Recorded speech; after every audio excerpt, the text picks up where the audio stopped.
ในบางกี่น้อยก็เซ็กอินอยู่ที่ตาดเยื่องขึ้นกับเมืองปากซองแข้งจำปาสักสปปลาวใต้เด้อพี่น้องเด้อตาดเยื่องกับเป็นตาดที่มีชื่อเสียงเรียงน้ำเป็นการท่องเที่ยวทางธรรมศาสตร์พี่น้องน้ำต้นตาดเพิ่นว่าตาดเยื่องที่ไปที่มารายละเอียดบางกี่น้อยจะนำพี่น้องเขามาสู่สัมผัสอากาศเยือกเย็นเป็นมิตรต่อสิ่งแวดล้อมพี่น้องธรรมศาสตร์และแม่งจักจันแม่งสิ่งต่างๆของธรรมศาสตร์แม่นมโหบอยู่ในมองเดียวพี่น้องดังภาพที่เห็นอันนี้การประดับประดาของอันนี้เพิ่นเอิ้นว่ากระซ่อนเนาะภาษาลาวเขาเอิ้นกระซ่อนแต่ว่าเป็นการตองประแดกน้ำใส่ในโคเฮือนแต่ว่ามันเป็นการประยุกต์ใส่มาใส่ประดับประดาตกแต่งในทางเขาตาดเนื่องดังภาพที่เห็นแขกทั้งไกลไทยทั้งอื่นเที่ยวอย่างล่วงหลายพี่น้องเพราะว่าแขกทั้งในและต่างประเทศจะมาชมมาเที่ยวที่ตาดเนื่องอากาศเย็นอากาศเหมาะสมในแก่การพักผ่อนเนาะช่วงนี้ก็เป็นช่วงที่ว่า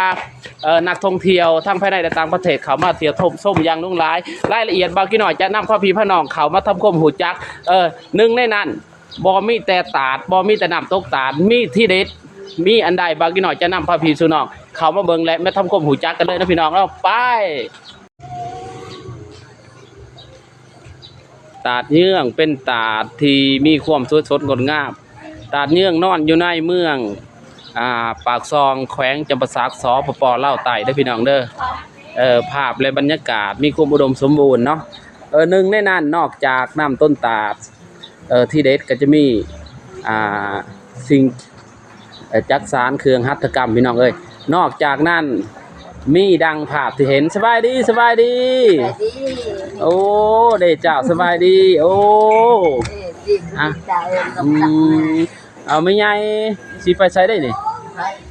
คนต้องตักขยะโอ้เอาขี้เหงื่อไปถิ่มนะพี่น้องเนาะไม่ใหญ่ก็อยู่ในสถานที่นี่เลยแม่นบ่อยู่มื้อจึงเมื่อโอ้มื้อจึงมื้อเนาะเต็งดองลานเด้อันนี้เผาอนุญาตเนาะไม่ใหญ่เนาะเอิ้นว่าเผาหยังเนาะพี่ใหญ่เผาละแวเนาะไม่ล่างมาละแวย่าจุ่มแม่บลงโอ้อนุญาตไม่ใหญ่ในตุ่มหูต่างหูเนาะใหญ่เนาะ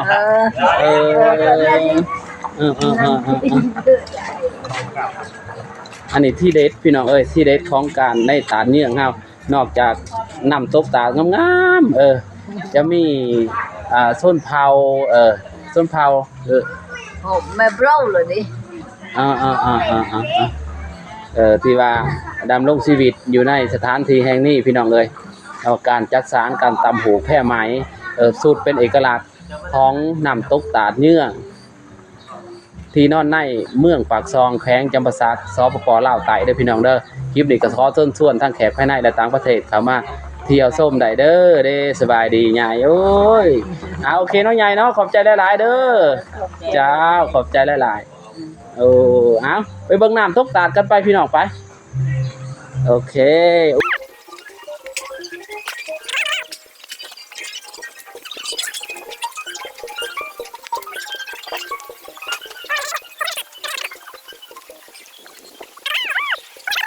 น้ำห้วย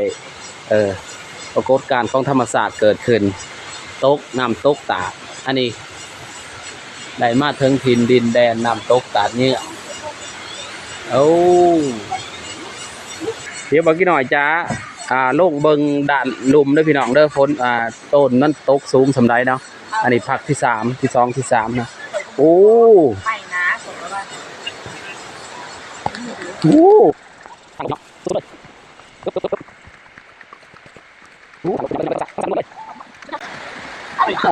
สบายดีสบายดี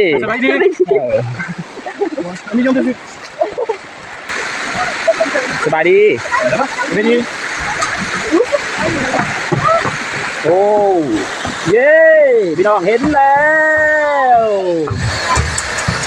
ตาดเยื่องนี่จะชื่อตาดเยื่องพี่น้องโอ้โหธรรมศาสตร์สร้างขึ้นพี่น้องนางเงืดงออัศจรรย์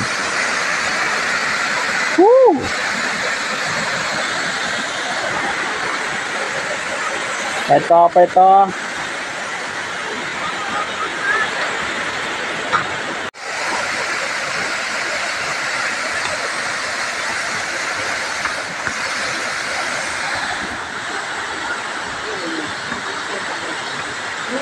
จุดชมวิวจุดชมวิว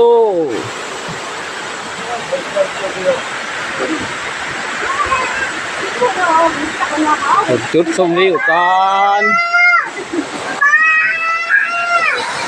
โอ้โหนี่คือตาดเยื่องพี่น้องธรรมศาสตร์สร้างขึ้น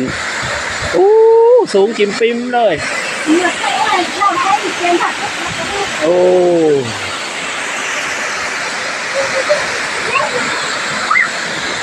หัวจะอยู่ผักที่สองเด้อหัวไต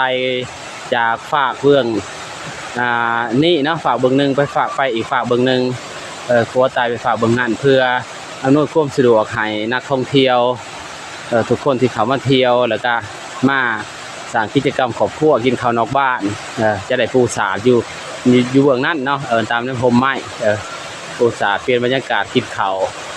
น้องพี่น้องเนาะอำนวยความสะดวกให้นักท่องเที่ยวเข้ามาอันที่เป็นครัว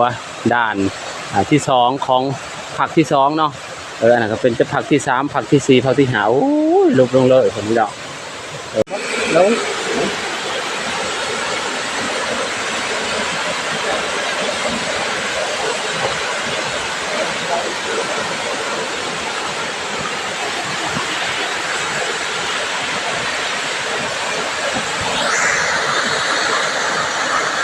เดี๋ยวเมื่อกี้หน่อยจะนำพระพี่พระน้องมาเบิ่งอยู่ด้านลุ่มสุดของน้ำตกตาดเยื่องเลยพี่น้องเด้อโอ้หมดธรรมดาเลยพี่น้องนั่งควบสูงนี่ปะเนาะควบสูงประมาณอยู่200 เมตรได้พี่น้องจากที่น้ำโตลงมาเนาะถ้าเบิ่งตาเปล่าอาจจะหูแจ้งพี่น้องเบิ่งผ่านกล่องอาจจะบ่หูแล้วเท่าที่ควรปานใดเนาะนี่เมื่อกี้หน่อยจะลงลุ่มไปสัมผัสกับเมฆหมอกก็สัมผัสกับอากาศจะเป็นแน่ไรมาเบิ่งน้ำกัน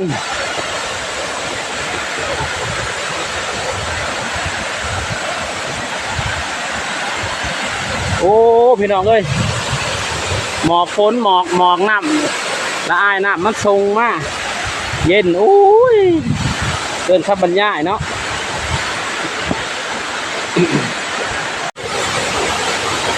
อันนี้ร้านนุ่มเลยพี่น้องเด้อโอ้ทุกหยอดร้ายทุกหยอดร้าย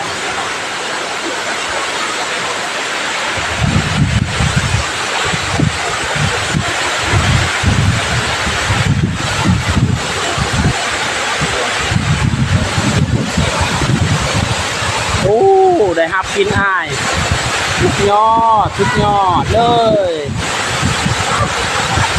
นี่คือน้ำต้นผู้ระดับสูงประมาณ100 กว่าเมตรมาตาดเนื่องตั้งอยู่เมือง